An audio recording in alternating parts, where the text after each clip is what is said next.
How's life in green and gold for you? Oh, we're loving it here so far. I was here in 2015 and as a guest coach, and just having the opportunity to come back has been really exciting for me and something that we're looking forward to. And it's a fun time here every time I've been here. So we're glad to be back. You were here in 2015 with Chris. You were in Saskatchewan with Chris.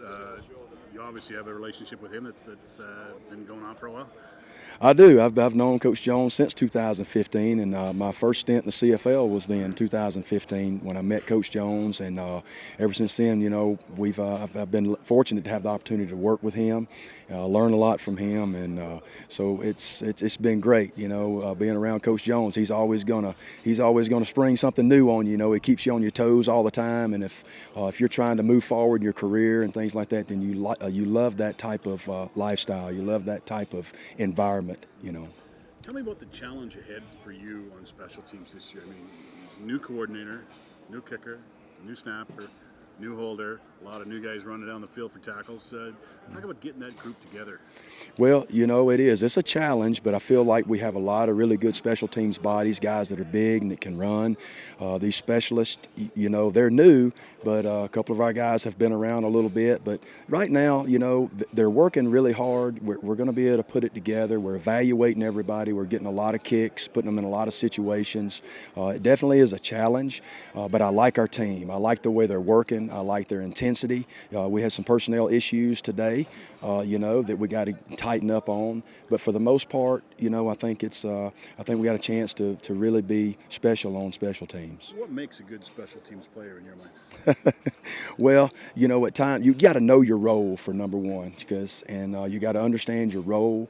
You got to be passionate about that part of the game, because a lot of times people get caught up in offense and defense, and especially in the CFL, to where it is truly a third of the game, and that's why I love being here. But you got to want to go out there and make those plays on special teams. You got to understand the importance of it, and a lot of times, we have guys that are they're league-long teamers, and they're so important because they bring that intensity on special teams every day, and they bring out that importance every day, because our offensive defensive players, a lot of times they get bogged down with all the things they got going on over there.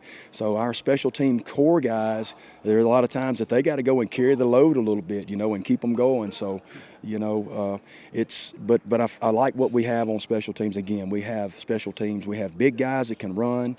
They play physical, and they're working extremely hard. So I'm excited about it. This team really struggled in returns last year. It seems for the last several years they've had good returners, but they haven't returned well for whatever the reason may be. Right. How do you get that part of the game going, especially in training camp? How do you judge guys? Because as every special teams coordinator will tell me, and whenever I talk to him, training camp's the toughest time to judge a returner, because you don't get that game action. Yeah, well, it's very hard. One thing you definitely have to look at experience. What have they done? So that has to be a part of the evaluation, because you don't get those plays out here live in the game. And we did a drill yesterday.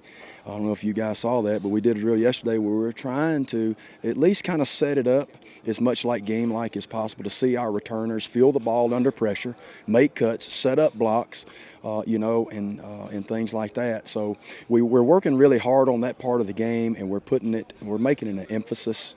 That when you get the ball in our hands, it's not about getting a first down. When you look across a lot of the league and a lot of other places, they're looking to get a first down every time they lay the hands on the ball. We want a touchdown. We want to score, and that's our motto, man. We want to score every time we get in our hands, and we're fighting to the finish on every single play. It is never over.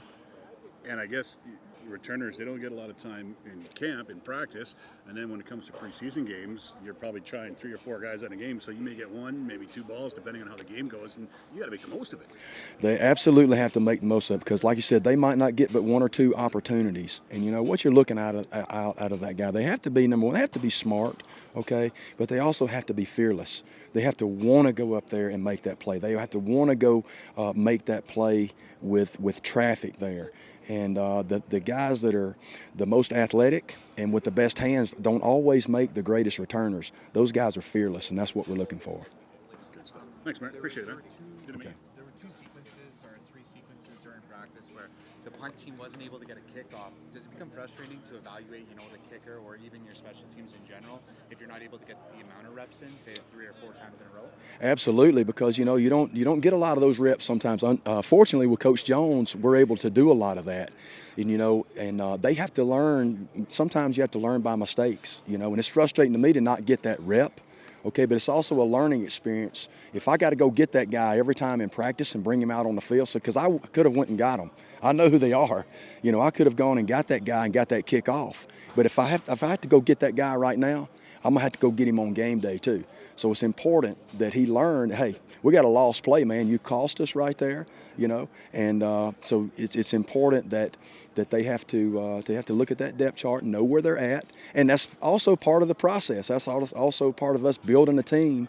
Those things are important. And on the flip side of that, you know what? I need to do a better job of making sure that they know where they're at. So it's not just players, it's players and coaches. So I need to do a better job with that as well. All right. Thank y'all. All right. See y'all later.